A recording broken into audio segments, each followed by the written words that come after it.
And welcome back to our channel rainbow study সেন্টারের পক্ষ থেকে প্রিয় স্টুডেন্টসদের প্রত্যেককেই স্বাগত আজকের আরও একটি নতুন ক্লাসে।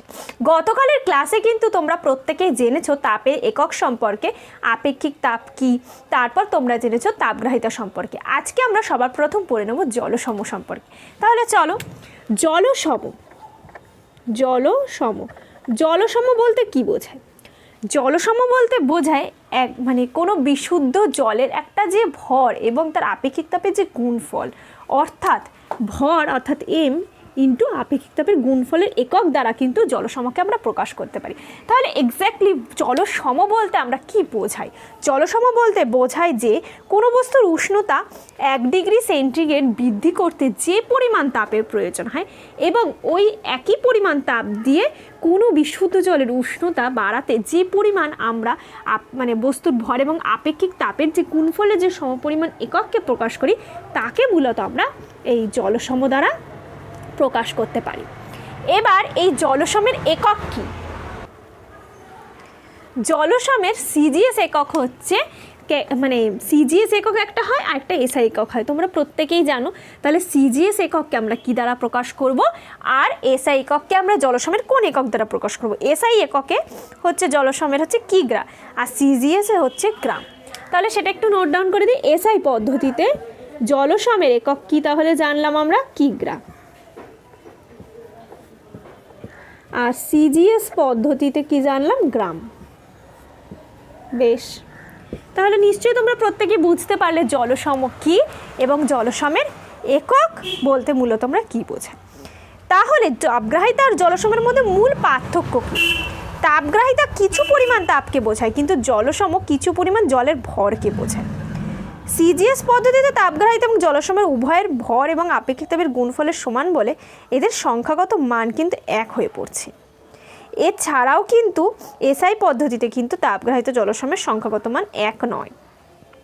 তাহলে মোটামুটি আমরা এই ধারণাটা করতে পারলাম যে তাপগ্রাহিতা বলতে তাপের পরিমাণকে বোঝায়, তাই তো, আর জলসম বলতে বোঝায় জলের ভরকে। সিজিএসে উভয় সংখ্যাগত মান একক একই হয়ে পড়লেও এসআই পদ্ধতিতে কিন্তু দুটোর মান ভিন্ন দাঁড়ায়। তাহলে জলসম আর তাপগ্রাহিতার মধ্যে বেসিক যে ডিফারেন্সিয়েট পার্থক্য রয়েছে সেটা আশা করি তোমাদেরকে ক্লিয়ার করতে পারলাম।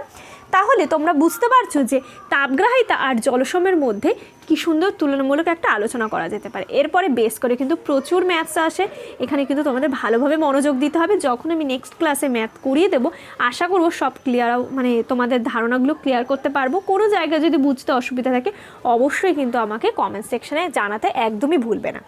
দেখো, এরপর আমরা জানবো কোনো বস্তুর তাপগ্রাহিতা আর তার আপেক্ষিক তাপের মধ্যে কি সম্পর্ক। আচ্ছা, সবার প্রথমে তোমাদেরকে বলি তাপগ্রাহিতা বলতে কি বোঝায়। তাপগ্রাহিতা বলতে কি বোঝায় সেটা এখানে একটু বলি। তাপগ্রাহিতা বলতে বোঝায় বস্তুর ভর এবং তার আপেক্ষিক তাপের গুণফল, তাই তো? তাহলে আমরা সেটা লিখে নিই, বস্তুর ভর ইন্টু আপেক্ষিক তাপের গুণফল, আপেক্ষিক তাপের গুণফল। বেশ, এরপর দেখো এখানে আমরা কি করতে পারি, তাহলে বস্তুর ভর যদি আমরা 1 ধরি তাহলে দেখো আপেক্ষিক তাপ আর তাপগ্রাহিতা কিন্তু সমান হয়ে পড়ছে। তাহলে বস্তুর ভর আমরা যদি 1 ধরি তাহলে তাপগ্রাহিতা আপেক্ষিক তাপের সমান হয়ে পড়ছে, আপেক্ষিক তাপের সমান হয়ে পড়ছে। দেখতে পারলে, আশা করি বোঝাতে পারলাম বিষয়টি তোমাদের কাছে।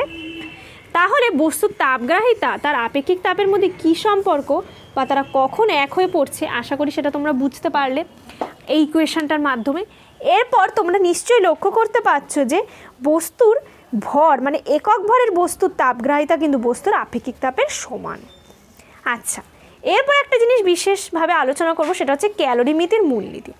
ধরো দুটো ভিন্ন উষ্ণতার বস্তুকে যদি আমরা পরস্পরের তাপীয় সংস্পর্শে রাখি, তাপীয় সংস্পর্শ সৃষ্টি হওয়ার জন্য তাদের মধ্যে তাপের আদান প্রদান হবে।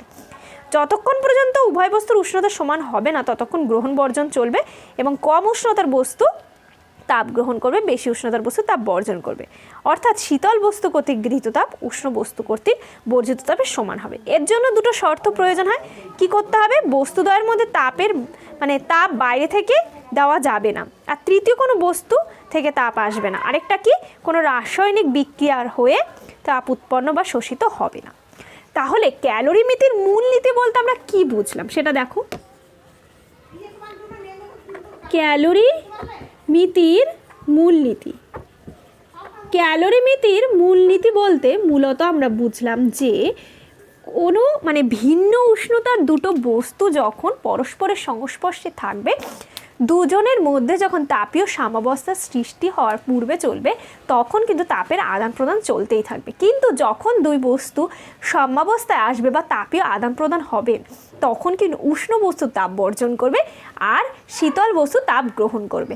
ফলে তখন যখন তারা তাপীয় সাম্যাবস্থায় চলে আসবে, তখন কিন্তু কোনো গ্রহণ কিংবা বর্জন হবে না তাপে, উভয় কিন্তু নিজের একটা মানে উভয়ের মধ্যেই কিন্তু তাপের একটা ব্যালেন্স সৃষ্টি হবে।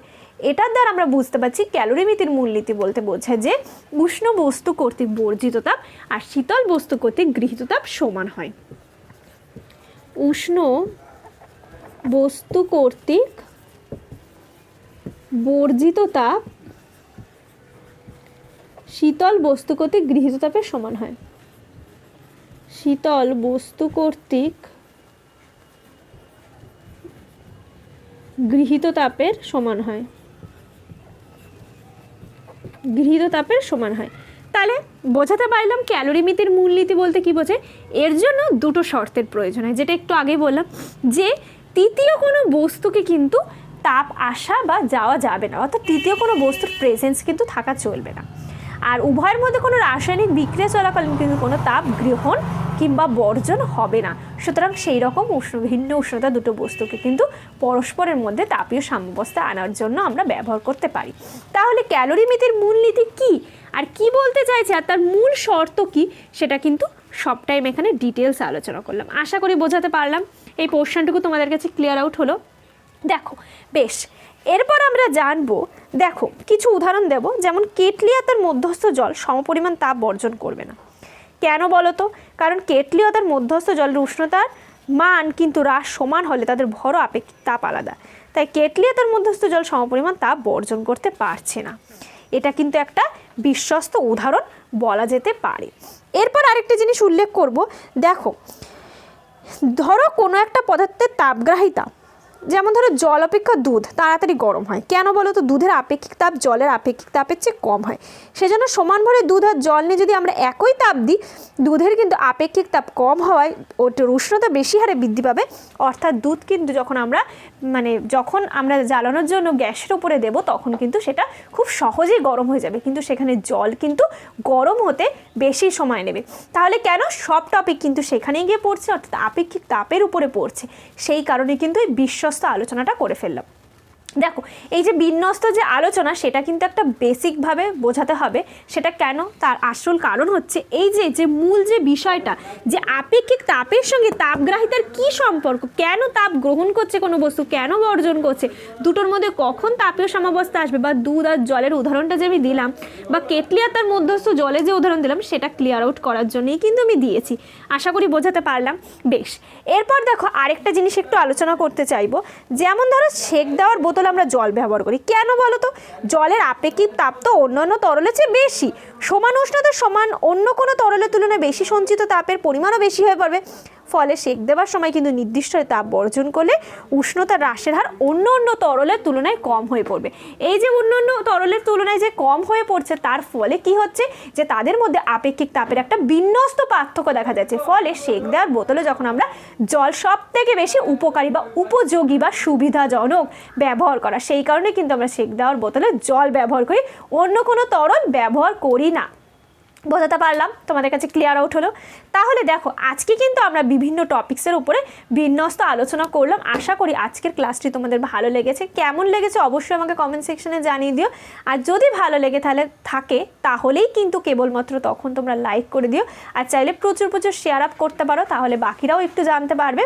আর পরবর্তী দিনে তোমাদের প্রত্যেকের সঙ্গে দেখা হচ্ছে আগামী একটা নতুন ইন্টারেস্টিং ক্লাসে, যেখানে আমরা এর বেসিক ম্যাথগুলো সবটাই কমপ্লিট করে দেবো। তাহলে হিট চ্যাপ্টার চ্যাপ্টারটি কিন্তু তোমাদের কাছে একদম পরিষ্কার হয়ে যাবে। আশা করব এরপর কিন্তু এই বিষয়ের উপরে তোমাদের কোনো ডাউটস থাকবে না। আর যারা যারা নতুন নতুন সাবস্ক্রাইবার আছো তাদের তো খুব সুবিধা হচ্ছে, নতুন করে রিভিশন ক্লাস পাচ্ছ। আর যারা পুরনো রয়েছে তারা তো অবশ্যই করে রিভিশনটা ভালোভাবে বুঝে নাও। তোমাদের তো এই জিনিসগুলো আমি করিয়ে দিয়েছিলাম, কিন্তু তার সত্ত্বেও আমি আবারও ভালোভাবে বুঝিয়ে দিচ্ছি। আর পরবর্তী দিনে কিন্তু আমি অবশ্যই ম্যাথস করাবো, অবশ্যই চেক আউট করতে একদমই ভুলবে না। আর দেখা হচ্ছে প্রত্যেকের সঙ্গে আগামী দিনে। চাইলে তোমরা বোর্ড থেকেই টপিকগুলো নোট ডাউন করে নিতে পারো।